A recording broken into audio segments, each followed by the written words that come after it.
పెళ్లైన మొదటి రోజే నవవధువు అనుమానాస్పద మృతి సంచలనం రేపుతోంది. సత్యసాయి జిల్లా సోమందేవ్పల్లిలో ఈ తీవ్ర విషాద ఘటన చోటు చేసుకుంది. మణికంఠ నగర్లో నవవధువు హర్షిత అనుమానాస్పద స్థితిలో మృతి చెందింది.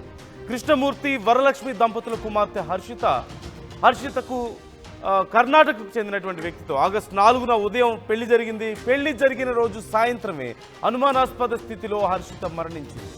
మృతదేహం పెనుగొండ ప్రభుత్వాసుపత్రికి తరలించారు. హర్షిత మృతికి కారణాలపై పోలీసులు దర్యాప్తు చేస్తున్నారు. నవవధువు హర్షిత మృతితో కన్నీరు మున్నీరవుతున్నారు తల్లిదండ్రులు. అయితే అసలు ఎందుకు ఇలాంటి పరిస్థితి చోటు చేసుకుంది? ఎందుకు ఆ యువతి ప్రాణాలు కోల్పోయింది? ఏదైనా బలమైన కారణం ఉందా?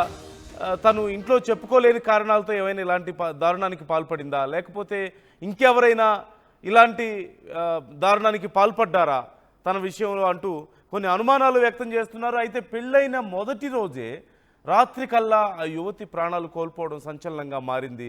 కారణం ఏంటి అనే దానికి సంబంధించి పోలీసులు ఆరా తీస్తున్నారు. ఈ అంశానికి సంబంధించి ఫుల్ డీటెయిల్స్ తెలుసుకుందాం. మా ప్రతినిధి చల్లనాయుడు ఉన్నారు మనతో. చల్లనాయుడు, డీటెయిల్స్ ఎలా ఉన్నాయి ఈ కేసుకు సంబంధించి? అంటే మొదటి రోజు రాత్రి కల్లా ప్రాణాలు కోల్పోయినట్లుగా తెలుస్తుంది. అసలు ఏ స్థితిలో ఆ యువతి ప్రాణాలు కోల్పోయింది? డీటెయిల్స్ ఎలా ఉన్నాయి? నందు, ఈ సత్యసాయి జిల్లా సోమందేపల్లి మణికంఠ కాలనీకి చెందినటువంటి ఎవరైతే ఉన్నారో ఈ పెళ్లి సంఘటన, పెళ్లి జరిగిన ఉదయం పెళ్లి జరిగింది, రాత్రికి పెళ్లి కూతురు విగత జీవిగా మారడం అనేది చాలా విషాదాన్ని నింపుతుంది. మొత్తం మీద ఈ రెండు కుటుంబాల్లోనే కాకుండా పెళ్లికి వచ్చిన బంధువులు కావచ్చు, అంటే గ్రామంలో కావచ్చు, చాలా విషాద ఛాయలు అలుముకున్నాయి.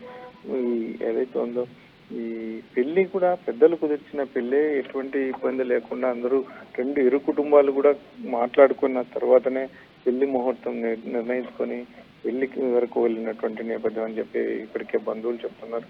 అయితే మరి ఏం జరిగింది పూర్వాపరాలు అంటే మాత్రం పోలీసులు ఇంకా ఎంక్వైరీ చేయాలి. ఎంక్వైరీ చేస్తే పూర్తి విషయాలు మనకు తెలిసే అవకాశం ఉంటుందని ఒకవైపు చెప్తున్నటువంటి నేపథ్యం. ఇటువంటి పరిస్థితుల్లోనే పెళ్లి కూతురు ఏకంగా ఉరి వేసుకొని చనిపోవడం, ఆ పెళ్లికి ముందు ఏదైనా తనకు ఇష్టం లేదు, లేకపోతే ఇతరత్ర ఏదైనా కారణాలున్నా ముందుగానే చెప్తుంటే ఈరోజు ఇంతటి, ఎందుకంటే ఆ తల్లిదండ్రులకు కూడా ఒకటే కూతురు, ఈ పెళ్లి కూతురు కూడా. ఇటువంటి పరిస్థితుల్లో మరి ఎందుకు ఈ సంఘటన చోటు చేసుకోవడానికి ప్రధాన కారణం ఏంటి అనేది పోలీసులు ఇన్వెస్టిగేషన్ లో తెలుస్తుంది అన్నట్టుగా చెప్తున్నారు.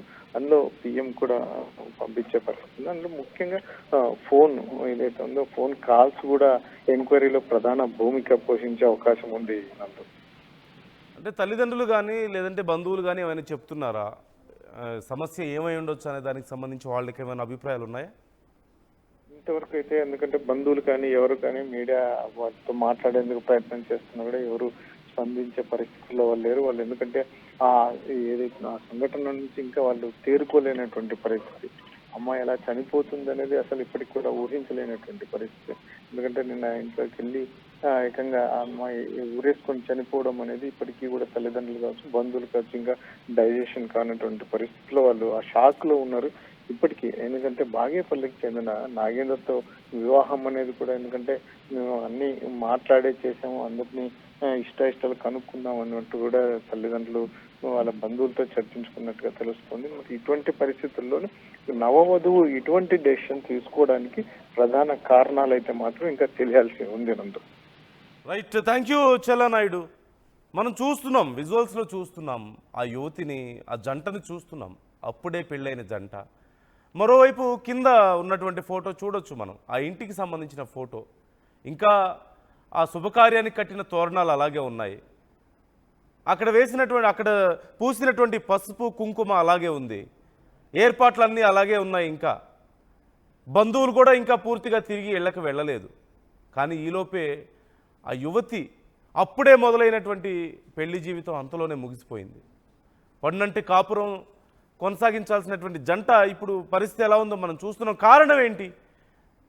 ఏం కారణంతో ఆ యువతి తన ప్రాణాలను తీసుకుంది అనేది తెలియడం లేదు. ఎవరికి ఏమీ చెప్పలేదు.